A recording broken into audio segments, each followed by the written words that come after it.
रहा हूं उत्तराखंड को लेकर। बहुत सारी जिम्मेदारियां प्रधानमंत्री महोदय ने आपको दी हैं और ये आज का जो वेबिनार है ये महिलाओं पर केंद्रित होना चाहिए, ये आपका एक उसमें कंट्रीब्यूशन जाता है। तो ये ख्याल किस तरह से आया कि ऐसा कुछ किया जाए? बहुत बहुत धन्यवाद काव्या जी, माता श्री मंगला जी, जनरल रावत, राजेंद्र सिंह जी। ये बहुत ही सुनहरा अवसर है कि आप सभी का सानिध्य आज मिल रहा है।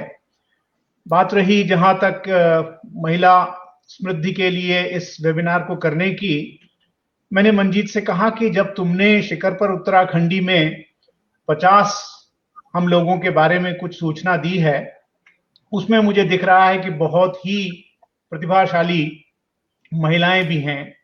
और बचपन से ही मैंने देखा है गांव में, जब अपने सीम गांव जहां से मैं बड़ा हुआ हूं, जहां मैंने दर्जा 4 तक पढ़ा है, वहां हमेशा देखा कि चेंज एजेंट महिला ही थी। जैसा जनरल रावत ने कहा कि उत्तराखंड को मनी ऑर्डर बेस्ड इकोनॉमी कहा जाता था, इसीलिए कि पुरुष लोग काम के लिए बाहर चले जाते थे, महिलाएं ही घर का मोर्चा संभालती थी। तो मुझे यही लगा कि हमें महिलाओं को प्रोत्साहित करना चाहिए कि वो पहाड़ में ऐसा कुछ कर दें, ऐसा नया कुछ क्रांतिकारी परिवर्तन ला दें कि हमें लगे कि हाँ, जैसे पीलू रोतोली ने मोर्चा संभाला था, वैसा ही मोर्चा अब उनके हाथ में है। इसीलिए मैंने ये अनुरोध किया था, और मैंने खास में ये अनुरोध भी किया था मंजीत भाई से कि हम लोग पुरुष लोग आज सुनेंगे, जितनी हमारी महिला शिखर पर उत्तराखंडी हैं, उनकी बात आज हमें सुननी चाहिए।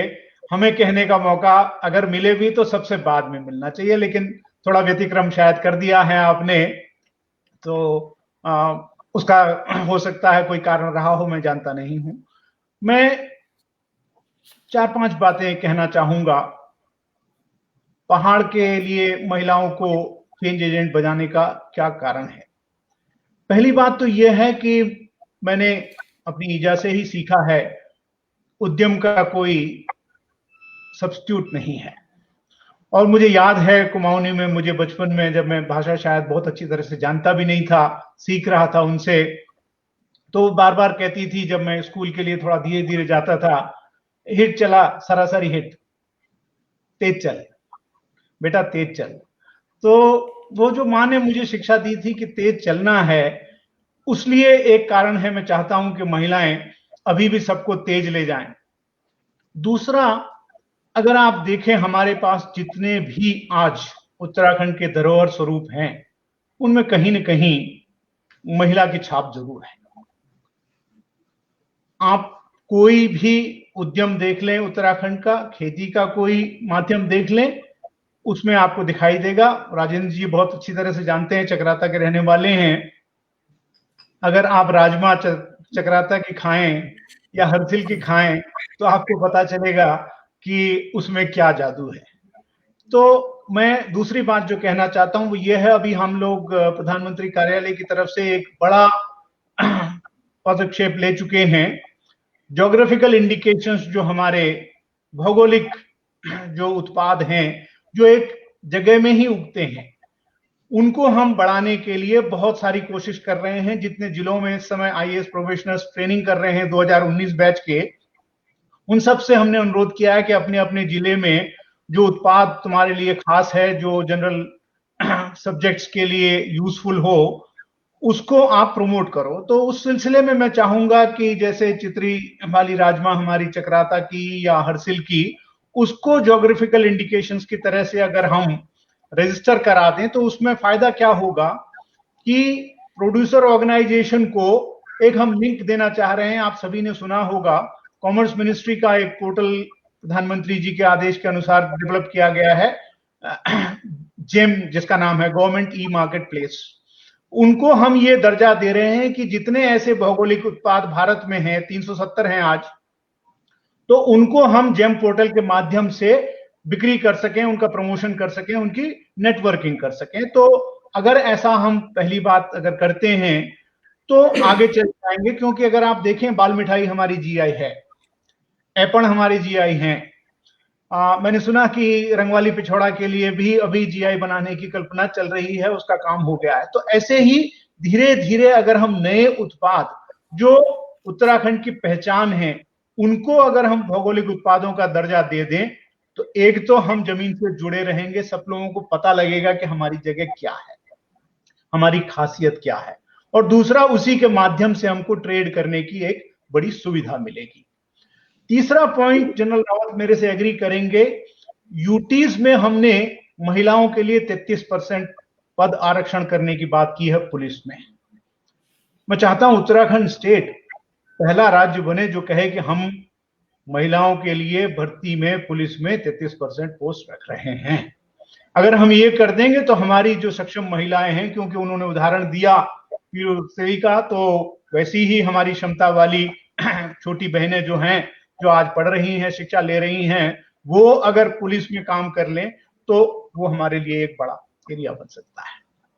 आप सभी ने देखा है जब भी हॉस्पिटल जाते हैं, पैरामेडिक सर्विस जितने भी देते हैं, या तो आपको केरल की कोई सिस्टर दिखाई देती है या नॉर्थ ईस्ट के किसी राज्य की। मुझे लगता है जिस हॉस्पिटैलिटी के हम आदी हैं, जिस आतिथ्य के हम आदी हैं, जिस सत्कार को हम कर सकते हैं, हमारे वहां भी पैरामेडिक्स के लिए हम बहुत बड़ी फैसिलिटीज डेवलप कर सकते हैं, महिला नर्सेस के माध्यम से, महिला पैरामेडिक वर्कर्स के माध्यम से। उसको भी मैं चाहूंगा कि हम आगे बढ़ाएं। चौथी बात मैं कहना चाहता हूं, हमारे वहां मेडिसिनल प्रोडक्ट्स जो हैं वो हमारी खासियत है। तुलसी है तो बद्रीनाथ की है, और अगर मेडिसिनल एरोमेटिक ऑयल्स हैं, वो चाहे सिट्रस ऑयल्स हो, चाहे सिट्रोनोला का ऑयल हो, चाहे और किसी चीज का हो, वो भी हमारे वहां प्रचुर मात्रा में होता है, क्योंकि हमारी प्रकृति, हमारी प्रवृत्ति ऐसी है कि इन सबको हम बहुत अच्छी तरह उगा सकते हैं। उनको भी हम बहुत अच्छी तरीके से आगे बढ़ा सकते हैं। जनरल रावत जरूर जानते होंगे, 73 बैच तमिलनाडु काडर में ऑफिसर आईएएस की थी, अब रिटायर हो गई हैं, चंद्रकला गरियाली। तो वो जब तमिलनाडु में थी secretary women and child development, उन्होंने क्या किया, तमिलनाडु में उस समय सोशल सिस्टम अच्छा होने के बावजूद भी लड़कियों की शादी के लिए घर वालों को बड़ी जल्दी रहती थी।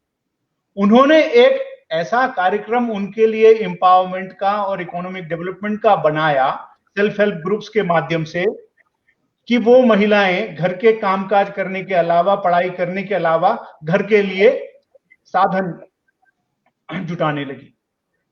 5 साल के अंदर ही ऐसा परिवर्तन आ गया कि वही घर जो आतुरता में रहता था कि इस लड़की की शादी कब होगी, चाहता था कि कुछ दिन और हमारे लिए ये साधन जुटाए, हमें मदद करे, बड़ी हो जाए, थोड़ी घर बार संभालने लायक हो जाए, तब इसकी शादी करेंगे।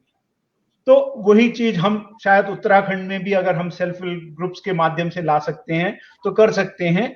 उसमें मेरा एक अनुरोध रहेगा सभी से, जो शिक्षा के लिए बहुत बड़ा परिवर्तन ला सकते हैं उत्तराखंड में, जैसे बनस्थली विद्यापीठ है सिर्फ लड़कियों के लिए, तो क्या हम उत्तराखंड में एक एक्सक्लूसिव इस तरीके की कोई फैसिलिटी डेवलप कर सकते हैं जिससे सिर्फ महिलाओं के लिए नए प्रोग्राम जो उनको उत्तराखंड में और भारत में अपने आप को स्थापित करने में मदद करें, ऐसे हम बना सकें। मैं बस एक ही बात कह करके अपनी बात समाप्त करूंगा। प्रोफेसर खालिद सिंह वाल्दिया जो हमारे गुरुजी भी होते थे, कुछ ही दिन पहले उनका देहावसान हो गया। मुझे याद है हमारे जब वाइस चांसलर होते थे कुमाऊं यूनिवर्सिटी में नैनीताल में, जब मैं पढ़ता था, तो कहते थे मुझे संस्कृत की ये बात जो है अच्छी नहीं लगती है, महानुभावो यद गतेन सपंथा। लेकिन वो हमें सिखाते थे कि तुम खुद अपने लिए रास्ता बना सकते हो। मैं उसमें थोड़ा सा उस बात में परिवर्तन करना चाहूंगा कि उद्यमिता ये यद गतेन सपंथा, और वो उद्यमिता अगर मैं कह रहा हूं तो वो उद्यमिता हमारी उत्तराखंड की ही कोई महिला होगी जो अपनी नारी सशक्ति से दिखा देगी, प्रमाण कर देगी कि वो किसी से आज पीछे नहीं है। इतना ही कहकर अपनी बात समाप्त करता हूं, लेकिन काव्या जी को बहुत धन्यवाद देता हूं कि आपने मुझे ये सुअवसर दिया। बहुत बहुत धन्यवाद।